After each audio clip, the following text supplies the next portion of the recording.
उस दिन के बाद से उन दोनों के बीच वह मौन संवाद भी खत्म हो गया था, जिसे उसने अतीत से बचा रखा था।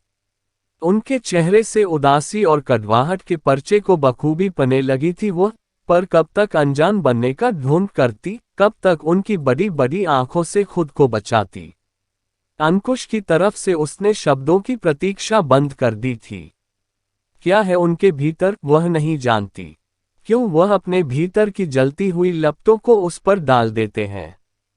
उनका मौन तृप्ति को भीतर से कचोट देता है। इसे कहानी की शुरुआत कहें या सुखों का अंत।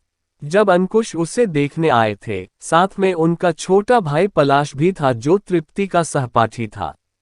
दोनों में दोस्ती कुछ ऐसी थी कि तय किया गया कि वाद विवाद प्रतियोगिता में जो भी हारेगा वह जीतने वाले को किसी एक विषय में परफेक्ट बना देगा, परिस्थितियां चाहे जैसी भी हों।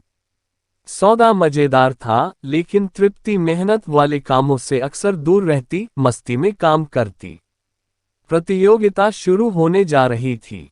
पलाश के चेहरे पर जहां खौफ था, वहीं तृप्ति का चेहरा बेखौफ। पलाश स्टेज पर आया और अपने शक की वजह से हार गया। जब उसे शाबाश बोलना होता तो शाबाश बोलता, शाकाहारी को शाकाहारी और शकुंतला को शकुंतला। तृप्ति वाक्यांशों का सही प्रयोग करके प्रतियोगिता जीत गई। कॉन्ट्रैक्ट के मुताबिक तृप्ति ने गणित सीखने की फरमाइश की और बेचारे पलाश ने जी जान से तृप्ति को HCF speed distance and time percentage निकालनी सिखाए। इस निरंतर साथ से दिल में पलाश के लिए एक जगह बन गई थी। कंधे आपस में छूने लगे, कभी वह तृप्ति के दुपट्टे पर बैठ जाता और दुपट्टा खींचते वक्त उसका पूरा दुपट्टा ही गिर जाता, तब पलाश खुद उठकर उसका दुपट्टा संभाल देता। छोटी छोटी चीजें तृप्ति के लिए बहुत मायने रखती थीं, लेकिन पलाश तो चंचल, आल्हड़, नटखट था। उसे इन सब बातों से कोई फर्क नहीं पड़ता था। न तो वह रोमांटिक फिल्में देखता, न मिल्स एंड बून्स के उपन्यास पता।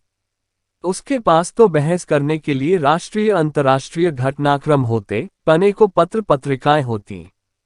पलाश तृप्ति को राजनीति से संबंधित बातें बताता और तृप्ति उसे रोमानी उपन्यासों की कहानियां चटकारे ले लेकर सुनाती। खूबसूरत सी ये दोस्ती शायद प्रेम का रूप लेती, लेकिन अगले कुछ दिनों में ही अंकुश का रिश्ता तृप्ति के लिए आ गया।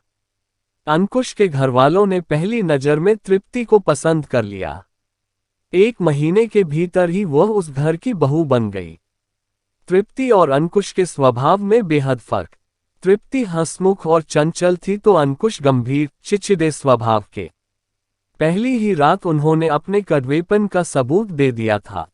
तृप्ति अपने कमरे में बैठी उनका इंतजार करती रही। उसे नींद आ ही रही थी कि अंकुश आए और बदबू का एक भापका उनके साथ ही भीतर घुसा। आते ही वह बिस्तर पर औंधे मुंह गिरे और कुछ ही देर में गहरी नींद में डूब गए। न जाने रात के किस प्रहर में अंकुश ने तृप्ति को टटोलना शुरू किया। उसे महसूस हुआ जैसे उसके बदन में हजारों बिच्छू रेंग रहे हों। वह पसीना पसीना हो गई। अपनी चीख को उसने दोनों हाथों को मुंह पर रखकर किसी तरह रोका। अंकुश तो फिर सो गए, लेकिन तृप्ति सोचती रही कि क्या पुरुष को सुख बांटना नहीं आता। वह हर चीज को हड़पना क्यों चाहता है। क्या उसे बस छीनना ही आता है। एक वाक्य भी तो प्रेम से नहीं बोला अंकुश ने उससे, फिर कैसे उन्होंने पत्नी पर हक मान लिया। जानती है यदि वह कुछ कहते भी तो शब्दों का मंतव्य बड़ा कटु होता। जब तक वह एक तरफा संघर्ष चलता रहा, उसकी आंखों और मुंह में रेत की तरह कुछ किरकिराता रहा। चेहरे पर कोई भाव नहीं, शरीर लावा उगल रहा था। क्या वह पूरे मन से अंकुश की नहीं हो सकी है या फिर